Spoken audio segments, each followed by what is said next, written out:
Hello, नमस्ते, राधे कृष्णा, हर हर शंभू। तो आपके लिए एक और रीडिंग लेके आ चुकी हूँ जिसका टॉपिक रहने वाला है कि ये जो पर्सन हैं आपके, जिनके बारे में आप बेहद सोचते हैं, आपके दिल में जो है कूट कूट के उनके लिए भावनाएं और प्यार और वो फीलिंग्स भरी हुई हैं, तो क्या ये इंसान जो हैं आपको याद भी करते हैं या सिर्फ आपको देते हैं बद्दुआएं? हो सकता है ये आपके एक्स हो सकता है आपके जीवन में चल रहा कोई रिश्ता, लेकिन नो कॉन्टेक्ट सिचुएशन के लोग हो सकते हैं। तो देखते हैं और किसके दिल में आपके लिए चाहत भर रही है ये भी देखने की कोशिश करेंगे। तो चलते हैं रीडिंग पे। कार्ड मैंने शफल कर लिए हैं पहले ही। जनरल रीडिंग रहने वाली है, मेल फीमेल दोनों के लिए। अगर बेहद आवश्यकता आपको है तो पर्सनल रीडिंग ले सकते हैं। दुविधाओं में है, नहीं निकल पा रहे, कोई उलझन है, कोई गाइडेंस की अगर आपको आवश्यकता है तो बिल्कुल पर्सनल रीडिंग आप करा सकते हैं। पर्सनल रीडिंग फ्री नहीं है, फीस भी कुछ ज़्यादा नहीं है। अपने 7 चक्रास को हील करने के लिए आप ग्राउंडिंग, शील्डिंग और ऑरा को प्रोटेक्ट करने के लिए आप करा सकते हैं। तो उसमें देखो फीस वही रहेगी जो आपकी रीडिंग की रहती है, अलग से कोई चार्ज नहीं रहेगा। तो आप उसके लिए अलग से बुक ज़रूर करा सकते हैं कि आपको क्लीनिंग, ग्राउंडिंग और शील्डिंग अगर चाहिए तो 7 चक्रास क्लीनिंग हो जाती है। जन्मों जन्मों की जो बसी हुई जो चीज़ें हैं, आपकी भावनाएं हैं जो आप पर बोझ बनी हैं, वजन बनी हैं, उनसे आप बहुत हील हो पाते हैं। तो अगर आप लोग चाहें तो वो करा सकते हैं। और ये व्हाट्सएप नंबर है और देखो फ्री कुछ भी नहीं है, सबकी फ़ीस है। यहाँ यूट्यूब पे रीडिंग फ्री है। पहली बार आए हैं, अपनी एनर्जी को सेंड करिए। कार्ड मैंने शफल कर लिए हैं। तो कमेंट्स करने के लिए तहे दिल से शुक्रिया। और कमेंट्स के ज़रिए मुझे ध्यान आया कि अपने आप को थोड़ा व्यवस्थित करते हुए कमेंट्स करें। देखें कि आप कौन से प्लेटफॉर्म पे हैं, कहाँ पर कैसा कमेंट्स कर रहे हैं। मैंने सोल टैरो में बहुत विवरण से कहा है, इस चैनल पे भी वो कमेंट्स आया था। तो उनसे मैं यही कहूँगी, अपनी बुद्धि का सदुपयोग करें, ईश्वर करे आपके जीवन में बहुत सारी ऐसी प्रेरणा आ जाए जिससे कि आप सद्मार्ग को पकड़ सकें और आपका जीवन सफल हो जाए। तो चलते हैं कार्ड पे। देखो अगर मैं आपकी बात करूं तो आपके लिए दिल में जो है, आप जो है लोगों के प्रति बहुत प्यारी भावनाएं रखते हैं। किसी के प्रति आपको निगेटिव फीलिंग ही नहीं आती हैं। हाँ, आपको गुस्सा आता है, आपको बुरा लगता है चीज़ों का जब लोग आपको समझ नहीं पाते हैं। आप बार बार एक ही बात को समझाने की कोशिश कर रहे हैं, सामने वाले को समझ नहीं आता। अब तो मुझे ऐसा दिख रहा है बहुत सारे लोगों की जो एनर्जी है वो ये सोच रहे हैं, फिजूल क्यों टाइम व्यर्थ जाया करना इनके ऊपर, जो समझ ही नहीं रहे, इनको समझाना क्यों। कहीं ना कहीं एक एक मैं ये कहूँगी ऐसी फीलिंग में आ रहे हो आपकी, क्या पड़ी मुझे इनको समझाने की। ठीक है, जिसको रहना मेरे जीवन में रहे, जिसको जाना है वो जाए, क्योंकि बहुत कहते हैं ना अति से गुजर जाना, तो अति से गुजरे हैं आप ऐसे लोगों के लिए जिनके लिए आप बस देते ही देते रहे। पहले आपकी ज़िंदगी में आए, बहुत सारा प्यार दिखाया, बहुत सारी चीज़ें की आपको, मैं कहूँगी मनाने को, पटाने को, रिझाने को। और जब आप मान गए, जब आप उनकी तरफ झुकने लगे, तो फिर उन्होंने धीरे धीरे दूरी कर ली। आपको एक एक बूंद प्यार, जैसे कहते हैं ना टपकाना, कि बस एक बूंद प्यार दिखा दिया, बस थोड़ा सा कभी आपको कुछ कह दिया, सुन दिया। अगर ये आप ऑनलाइन है या कुछ है, या आपका रिलेशन बहुत अच्छा रहा और बिगड़ा, तो बस केवल इमोजी भेज देना, लाइक भेज देना, या मतलब कुछ ऐसा कि जैसे बहुत दूरी आपके बीच में आई। धीरे धीरे ये दूरी मुझे बहुत बड़ी एक खाई बनती हुई नज़र आ रही है। तो देखो ये तो है इनके मन में। देखो ये आपको दूर से बिल्कुल नज़र रखते हैं, आपको स्पाई करते हैं। स्पाई करना क्या है, आपका पीछा करते हैं, आपको देखते हैं, आपको कहीं ऑनलाइन, आपकी डीपी, आपके स्टेटस, या कहीं ना कहीं से आपको पता तो करना चाहते हैं आपके बारे में बहुत कुछ। और एक गाना जो है, एक सॉन्ग जो है चैनलाइज हुआ, और मैंने वही स्टेटस उस पे, सॉरी, मैंने थंबनेल पे डाला कि मैंने तुझे चाहा जिस तरह चाहेगा ना कोई उस तरह, ऐसे करके कोई गाना है ना। आज मैंने उस पे भी अपने लगाया इंस्टा पे। इंस्टा ज्वाइन कर लो मेरा, मैं मस्ती करती हूँ वहाँ पे, थोड़ा अच्छा लगेगा, आप लोगों को भी हंसोगे थोड़ा। तो इंस्टा पे भी आ सकते हो, रीडिंग भी डालती रहती हूँ मैं। सोल टैरो रिचा के नाम से है मेरा इंस्टाग्राम। तो वहाँ पे आप जॉइन कर सकते हैं मुझे इंस्टा पे, ठीक है। तो यहाँ बात हो रही है कि इनके दिल में जो है ये बद्दुआ नहीं है कि तुम्हें जिस तरह से मैंने चाहा तुम्हें कोई नहीं चाहेगा, तुम जाओ तुम प्यार के लिए तरसोगे, ऐसा नहीं है। ऐसी कोमल भावनाएं दिख रही हैं। हालांकि ये बोला ज़रूर है, गुस्से में ये झगड़ा हुआ है आपका, मुझे साफ दिख रहा है यहाँ। लड़ाई का जो झगड़े का कार्ड आ जाता है जो बता देता काफ़ी कुछ पंगे हुए हैं आपके बीच में, झगड़े हुए हैं, बहुत गंदे वाले झगड़े दिख रहे हैं मुझे।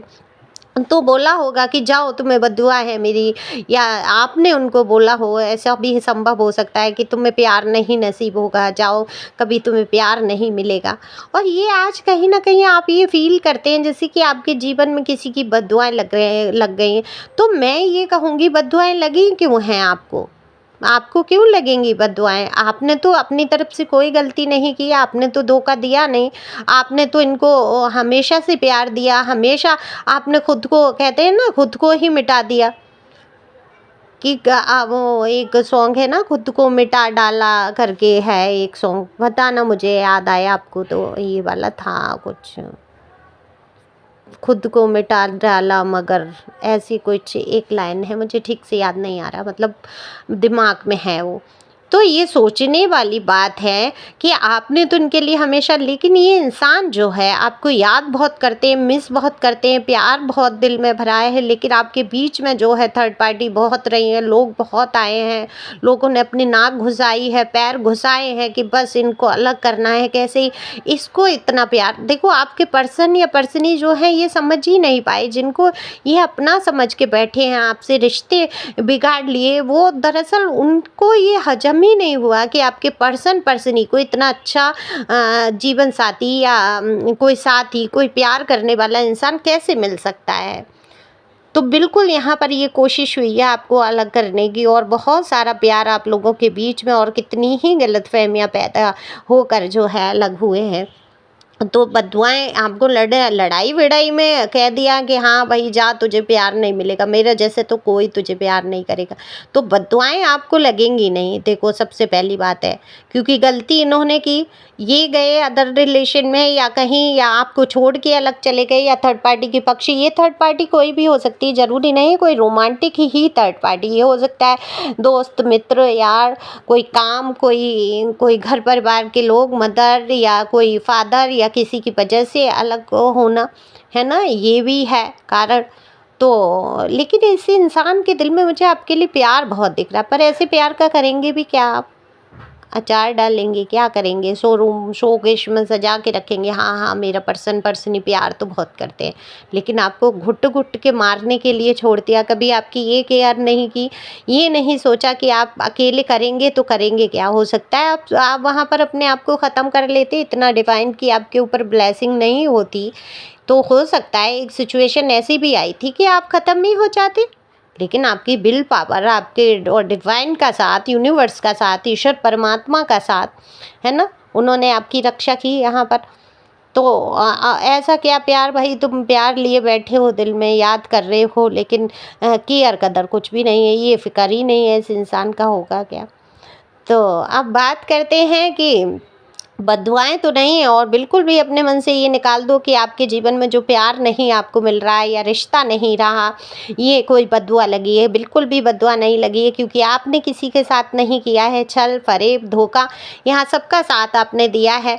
और ये भी इंसान जो है बददुआएँ नहीं दे रहे हैं, आपको याद दे कर रहे हैं, अगर दुआएँ नहीं दे रहे हैं, बददुआएँ भी नहीं दे रहे हैं, आप पर निगाह पूरी रखना चाहते हैं, आपको अपनाना भी नहीं चाहते हैं, आपको कहीं अदर में देखना भी इनको मंजूर नहीं है, लेकिन किसी के दिल में आपके लिए भर रही है चाहत, कोई आपको बेहद पसंद कर रहे हैं या कर रही हैं, जिनकी तरफ आपका ध्यान नहीं जा रहा है।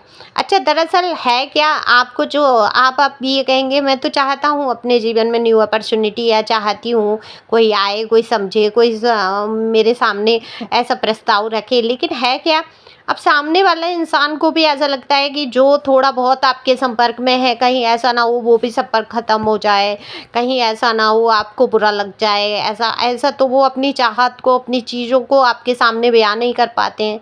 कोई हो सकता है स्टेटस का फ़र्क हो, जैसे आप मैरिड हैं, वो अनमैरिड हैं, या दोनों ही मैरिड हैं और समस्याओं में फंसे हैं। और वो एक दूसरे को नहीं कह पा रहे हैं, ऐसा भी हो सकता है, या कास्ट कल्चर इशू हो सकता है, घर परिवार का कोई मुद्दा हो सकता है। लेकिन दिल में चाहत बहुत है, इसका मतलब कि आप प्यार के लायक हैं, आप प्यार के योग्य हैं। ये कभी भी दिल में नहीं लाना है कि अगर कोई एक इंसान आपके जीवन से जाता है या एक इंसान आपके लिए सही नहीं है तो आपके जीवन में आपको प्यार मिलेगा ही नहीं। आप बिल्कुल डिजर्व करते हैं एक अच्छे इंसान को, और डिवाइन ने निश्चित तौर पे आपके लिए किसी ना किसी को बना के रखा होगा। और बहुत कुछ जानकारी लेनी है, मन में भरा है कि नहीं समझ पा रहे किसी पर्सन के लिए या किसी के लिए पूछना है, तो व्हाट्सएप पे आ जाओ और पर्सनल रीडिंग ले लो और पता कर लो, ठीक है। पर पर्सनल रीडिंग याद रखेंगे, फ्री बिल्कुल भी नहीं है। तो देखो, आपके जीवन में जो भी है, अभी तो आप बिल्कुल अकेले हैं, मुझे ऐसा दिख रहा है। अकेले हैं, किसी परिस्थिति से गुजर रहे हैं, फिर भी अपने आप को सँभाल रहे हैं, लोगों से मन हटता जा रहा है, समझ नहीं पा रहे हैं कि करा क्या जाए। तो बिल्कुल शांत मन से, आराम से ईश्वर का नाम जप करो। ईश्वर जब चाहेंगे आपकी ज़िंदगी में निश्चित रूप से खुशियाँ आएँगी, और कहीं न कहीं एकांत में आपको ये मौका देते हैं ईश्वर अपने आप को समझने का, कुछ करने का। तो कुछ नया सीखें, कुछ आगे बढ़ें, कुछ भी आप कर सकते हैं। कभी भी अपने मनोभावनाओं को गिराना नहीं है, जीवन में हमेशा आगे बढ़ना है। तो thank you for watching my channel. Thank you angel, thank you God, thank you प्यारे व्यूअर्स।